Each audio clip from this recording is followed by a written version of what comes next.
New comedy career launching plan of attack. Get Jon Stewart a recording of my upcoming comedy record. Extravaganza, United We Laugh. And stockpile all my primo anti-Semitism is so hot right now material up front.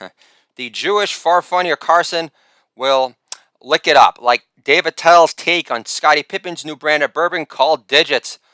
What was Scottie Pippen thinking calling his line of bourbon Digits? R. Kelly doesn't do digits. Everybody knows there's no digit grabbing and grooming club. David Fincher lives. Can I get a holla for some primo? Holla! Thank you very much! I finally reached peace with it. Springsteen gets a pass. So does the E Street Band. They all get a pass for being fake news do-gooders, for campaigning for you-know-who. She should be in shankles, and Trump's nickname for her on the down low is Hillary Hammer Time Cankles. Which reminds me to tell you about my new Trump voice GPS system, which always succeeds in taking me to a happier place. On your far left is Talking Stick Casino, Elizabeth Warren's home away from home. Holla! Thank you very much! But seriously, Bruce wrote The Rising after 9/11. No other band showed up bigger than the E Street Band after Hell on Earth ripped apart the most beautiful patch of sky in my universe. And I know I'm not the only one. John Lennon lives. Holla! Thank you very much! Song standouts in the record are endless, such as Into the Fire, Waiting on a Sunny Day, Empty Sky, My City in Ruins, and the eternally revitalizing, soul refreshing Rising. Come on up for the Rising! Bruce lives. Holla! Thank you very much! Bruce didn't fuck around when he was constructing this Divine Touch masterpiece with his E Street Band brethren, who are as much New York as they are Jersey. If you know what I'm saying, bro. Sopranos lives. Holla! Thank you very much! I did extra work on the TV show Orange County when I used to live off Hermosa Beach and got introduced to the Wild the Innocent, an E Street Shuffle album, which is a legendary record in my book, considering how young they were when they made such sublime, original, deeply felt rock and roll magic together from start to finish. Rolling Stone, I'm not available. Holla! Thank you very much! The actor who introduced me to the album commended me at the time for using my downtime between takes when I wasn't flirting to attempt to write consistently unfunny jokes at the time.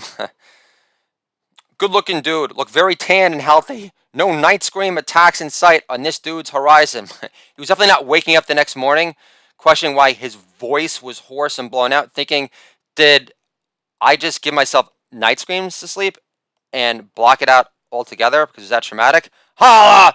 Thank you very much! So that same actor mentioned how before his neurosurgeon girlfriends and the other brain doctors got to playing Brain God for a living, they'd pop on the ultra atmospheric song New York Serenade from the Wild and the Innocent E Street Shuffle on their iPod to achieve higher cerebral cortex functionality, I guess. The Born to Run album. And for the record, Michael Savage, cerebral cortex, is the dumbest fucking unfunny nickname of all time, and you suck and you're a hack and you're fake news, Republican, conservative, whatever the fuck you want to call yourself, you just care about yourself. Holla! Thank you! On Tunnel of Love is packed with emotionally loaded lift on songs such as Tougher Than the Rest. Bruce has never sounded more grown-up, cooler, dapper than Dylan than he does in this soul-sticking seer.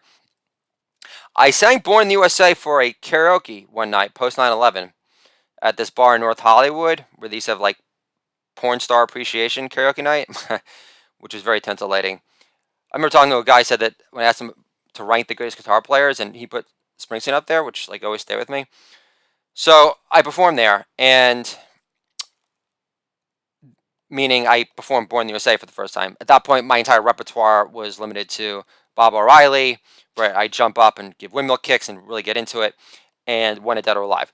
So I knew that Born in the USA, in case my adoring fan base, ever wants to, take a next step in our relationship and flirt with me in person and send me an email to killerset@gmail.com and say, hey, I know you like karaoke. I know you like to sing Bob O'Reilly. How about we meet up sometime? And I could tell you about how fun you are in person and how I can't wait for you to make it big. So I could tell my parents, I told you so. Holla! Thank you very much!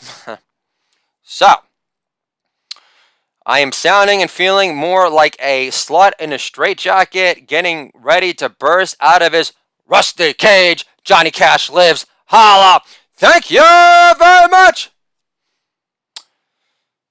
So, I sang Born in the USA. Glad I got that established.